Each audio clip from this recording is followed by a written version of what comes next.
হাসপাতালের কার্যক্রম চালুর দাবি এবং একাডেমিক কার্যক্রমে অব্যবস্থাপনার প্রতিবাদে সুনামগঞ্জ সিলেট আঞ্চলিক মহাসড়ক অবরোধ করেছে সুনামগঞ্জ মেডিকেল কলেজের শিক্ষার্থীরা। সে খবর রাখছেন সহকর্মী শহীদ নূর আহমেদ, যুক্ত হচ্ছেন আমাদের সঙ্গে। নূর আহমেদ, আমরা যদি সময় হিসেব করি তাহলে প্রায় 3 ঘন্টা হতে চলল এই আন্দোলন, এই মহাসড়ক অবরোধ করে রেখেছেন সুনামগঞ্জ মেডিকেল কলেজের শিক্ষার্থীরা। কোনো আশাবাদ এই শিক্ষার্থীরা পেয়েছেন কিনা কোনো মহল থেকে, এবং তারা বলছিলেন অনশনের দিকে তারা যাবেন, কোনো আলটিমেটাম তারা দিয়েছেন কিনা, এবং যান চলাচল এখন পর্যন্ত আসলে কি অবস্থা রয়েছে? পুরোপুরি বন্ধ আছে নাকি কিছুটা স্বাভাবিক হচ্ছে?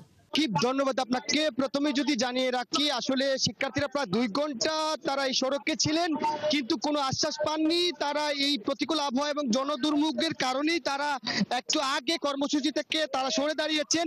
কিন্তু এই মুহূর্তে আমরা দেখছি যে শিক্ষার্থীদের এই আন্দোলনের সাথে আসলে একাত্মতা পোষণ করে এখানে সুজন নাগরিক সুশাসনের জন্য যেটি সংগঠন আছে তারা একাত্মতা পোষণ করে কর্মসূচি পালন করছেন। আমি যদি জানানোর চেষ্টা করি, শিক্ষার্থীরা সকাল থেকেই আসলে এই সড়কে তারা হাসপাতাল চালুর দাবিতে তারা এইখানে তারা অবস্থান গ্রহণ করছিলেন। কিন্তু এই যে প্রখর রৌদ্র এবং জনদুর্ভোগ অর্থাৎ তীব্র যানজট সৃষ্টি হওয়ার কারণে তারা এখান থেকে সরে দাঁড়িয়েছেন।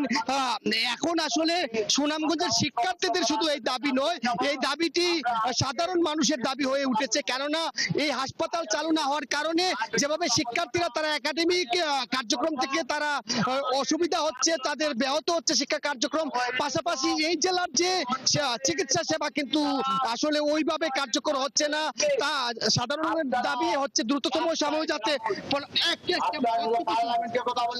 আমরা প্রখর রোদ্রে দাঁড়িয়ে সুনামগঞ্জ আসলে হাওর অঞ্চল, এখানে আপনারা জানেন যে স্বাস্থ্য সেবার খুবই নাজুক অবস্থা। আমরা গত 1 বছর ধরে দেখছি যে এখানে ছাত্রছাত্রীরা তাদের দাবি আদায়ে রাস্তায় নেমেছে, কিন্তু কোনো ধরনের কোনো সুরাহা হচ্ছে না। আমরা চাই দ্রুত এই মেডিকেল হাসপাতাল তার লোক চিকিৎসা। শুনছিলেন সুজন থেকে বলা হচ্ছে তারা যাতে এতে একাত্মতা পোষণ করছেন, শিক্ষার্থীদের এই দাবি, তারাও একাত্মতা পোষণ করে তারা চান দ্রুততম সময় যাতে হাসপাতাল চালু করা হয়।